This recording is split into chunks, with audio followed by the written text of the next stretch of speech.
ese día, el pueblo lo habría hecho. Pero como eso es imposible, ellos decidieron ejecutar a Moisés. Ejecutar a Moisés. Si todos iban a morir en pocas horas de muerte natural, Moisés debía ser el primero. Y no de sed, sino ejecutado por alta traición. Ahora resulta que Dios y Moisés son acusados de genocidio. Tú nos trajiste a este desierto para matarnos de sed. Eso fue lo que el pueblo de Israel le dijo a Dios.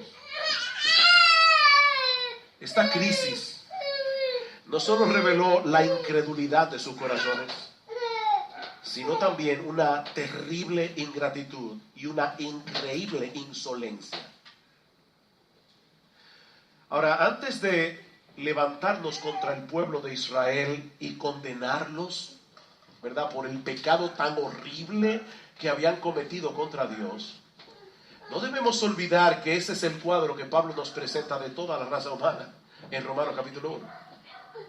Ese es el cuadro de la raza humana. Pablo nos dice en Romanos capítulo 1 que la razón por la que todos necesitamos la salvación que el Evangelio anuncia es que Dios se ha revelado su ira contra la raza humana. ¿Por qué? Dice Pablo, porque la ira de Dios se revela desde el cielo contra toda impiedad e injusticia de los hombres que detienen con injusticia la verdad. ¿Y cuál es la verdad que los hombres detienen con injusticia? Dice Pablo que Dios dejó sus huellas digitales plasmadas por toda la creación. Es obvio que este universo tan complejo no pudo hacerse por sí mismo, pero el hombre se envaneció en su razonamiento en vez de darle gloria y gracias a Dios.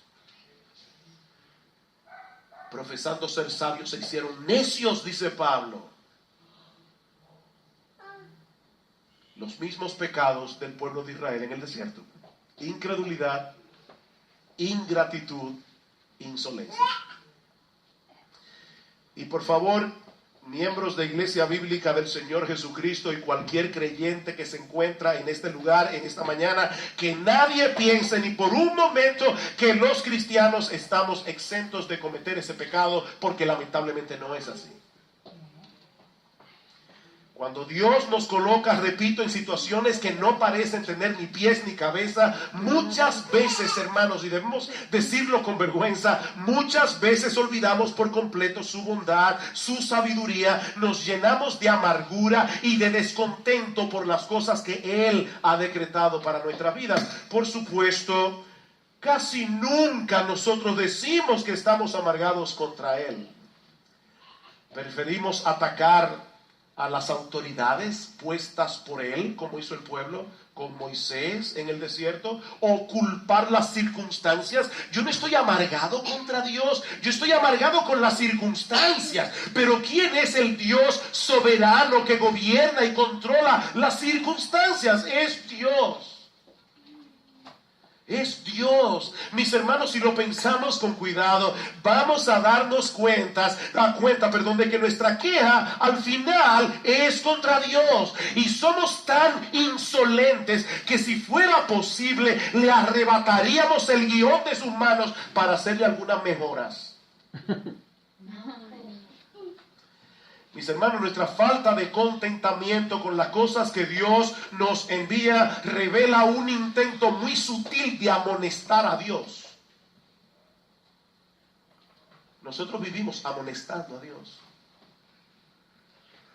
Es como decirle en silencio: Señor, yo pienso que tú necesitas ayuda para aprender a gobernar el universo que creaste. Tú necesitas ayuda. O por lo menos tú necesitas ayuda para gobernar mi propia vida, porque honestamente, Señor, el plan que trazaste para mí es bastante defectuoso, por no decir desastroso. El sufrimiento polariza a los seres humanos. Y en el desierto de Sinaí, el pueblo de Israel reveló su peor cara. Por más duro que esto suene, ese día los israelitas acusaron a Dios de ser un mentiroso y de ser un genocida. Él los había sacado de la esclavitud en Egipto, haciéndole promesas falsas para luego matarlos de sed en el desierto. ¡Wow! ¡Qué insolencia! ¡Wow!, ¿no? Por eso partimos de la soberanía. Porque Dios hace lo que quiere, donde quiere, cuando quiere. Si nosotros culpamos a las circunstancias, si estamos hartos de nuestro trabajo, si estamos en cualquier situación de queja, no le demos la vuelta. Estamos altercando contra Dios. Estamos diciéndole: Señor, tú no conoces lo que estoy viviendo. Tú no sabes estos tiempos cómo son. Tú no sabes cómo se burlan de mí. Tú no sabes lo que quieras. Pero así hacemos. Como dice Sugel, el altercar viene de la raíz rib o rub. Y nosotros podemos ver en la versión de las Américas cómo está traducido. Entonces el pueblo contendió con Moisés y dijeron: danos agua para beber. Y Moisés les dijo: ¿por qué contendéis conmigo? Un segundo. ¿Por qué contendéis conmigo? ¿Por qué tentáis al Señor? Si nosotros analizamos otros pasajes en donde se usa esta misma raíz, vamos a entender cómo es usado en un sentido judicial. De acuerdo con Strong, esto tiene una connotación muy legal, porque habla de contención, de juicio, de justicia, de litigantes, de litigio, de llevar a un juicio, como lo explicaba Sugel. Les voy a dar unos ejemplos. Jueces 6, 31 a 32. Yo se los leo. Jueces 6, 31 a 32. Y Joás respondió a todos los que estaban junto a él: ¿contenderéis vosotros por Baal? ¿Defenderéis su causa? Cualquiera que contienda por él, que muera esta mañana. Si es un dios, contienda por sí mismo con el que derribó su altar. Aquel día Gedeón fue llamado Jerobaal, esto es, contienda Baal contra él, por cuanto derribó su altar. Si nosotros vemos, es claramente una cuestión legal. Gedeón había derribado el altar de Baal y llamó a cuentas a quien quisiera oponerse a defender, a una cuestión judicial. ¿Por qué? Porque si no iba a morir. ¿Sí? Job 13, 18 a 19.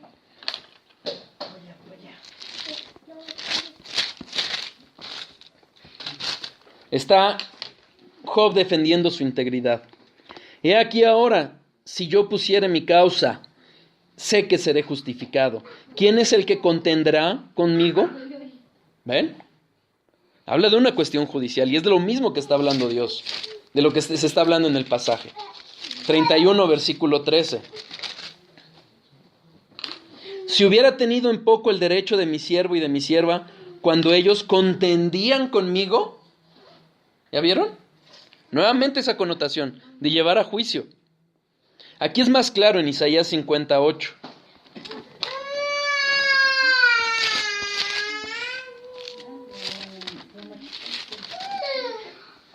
Cercano está de mí el que me salva. ¿Quién contenderá conmigo? Juntémonos. ¿Quién es el adversario de mi causa? Acérquense a mí. ¿Ya vieron? Contienda, disputa entre dos partes. Jeremías 2:9. Por tanto contenderé aún con vosotros, dijo Jehová, y con los hijos de vuestros hijos pleitearé. Pleito, juicio, demanda. Es claro. Y a eso es a lo que están llamando, a juicio. ¿Quién iba a juzgar? El pueblo iba a juzgar a Moisés y, como vimos, realmente están juzgando a Dios. ¿Por qué habla de genocidio Sugel? Porque era la nación que había creado Dios. Era una nación completa. Genocidio es la aniquilación o exterminio sistemático y deliberado de un grupo social por motivos raciales, políticos o religiosos.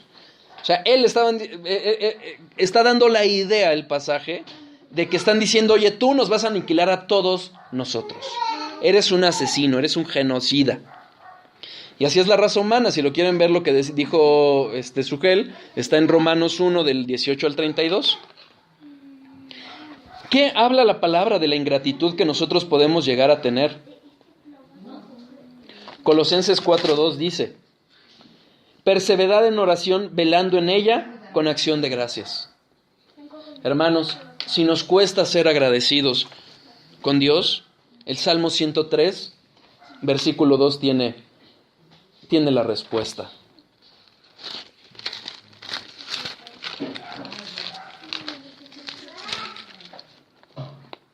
Bendice, alma mía, a Jehová, y no olvides ninguno de sus beneficios. El conocer la palabra va a reconocer qué es lo que hace Dios siempre por nosotros, que ahí hizo Jesús, que es la base de todo, hermanos, para ser agradecidos. Porque con eso recibimos más de lo que merecemos. ¿Qué pasa con la insolencia? ¿Qué pasa cuando queremos ser arrogantes frente a Dios? Salmo 15, versículo 4 dice: aquel a cuyos ojos el vil es menospreciado, pero honra a los que temen a Jehová.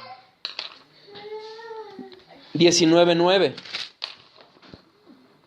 El temor de Jehová es limpio, que permanece para siempre. El temor, el temer a Dios es una cuestión limpia, es pura. ¿Y por qué? La segunda parte nos lo dice. Los juicios de Jehová son verdad, todos justos. A veces podemos pensar que Dios es injusto, que Dios es malo, pero en la medida en que nosotros vamos conociendo más y más a Dios, vamos a saber que Él siempre es justo, siempre es bueno, siempre actúa con amor. No deja de ser una cosa. Vuelvo al ejemplo que ya hemos dicho muchas veces. En la cruz se juntó el amor de Dios con la justicia de Dios. ¿De acuerdo? Ahora, ¿qué sucede si nosotros estamos teniendo problemas para temer a Dios? Salmo 34:11. 34:11. Venid, hijos, oídme, el temor de Jehová os enseñaré. Conociendo la palabra de Dios, conociendo a Dios, es como vamos a aprender a temer a Dios. ¿Y cuál va a ser el resultado de ese temor? Ya vimos, hay que conocerlo y hay que pedírselo a Dios. Pero ¿cuál va a ser el resultado de ese temor? Salmo 22:23. Los que teméis a Jehová, alabadle, glorificarle, descendencia toda de Jacob, y temedle vosotros, descendencia toda de Israel. El temor a Jehová nos va a llevar a alabar a Dios y a glorificar a Dios. Salmo 86:11.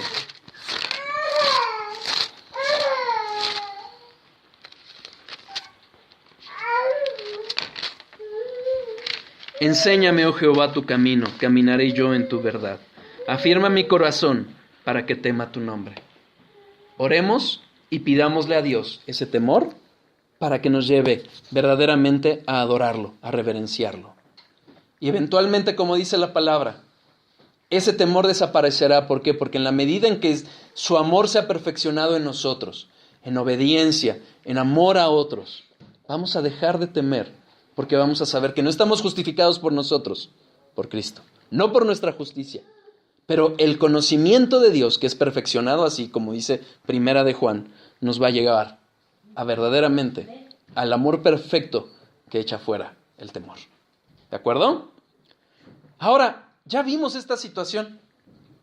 Ya vimos cómo el pueblo está llamando a juicio a Dios. Está llamándolo a juicio. ¿Cuál es la reacción de Dios? ¿Cómo hubiéramos reaccionado nosotros? Siendo todopoderoso, habiendo tratado con milagros a su pueblo, ¿cómo hubiéramos reaccionado? ¿Qué esperarías de Dios? Vamos a ver.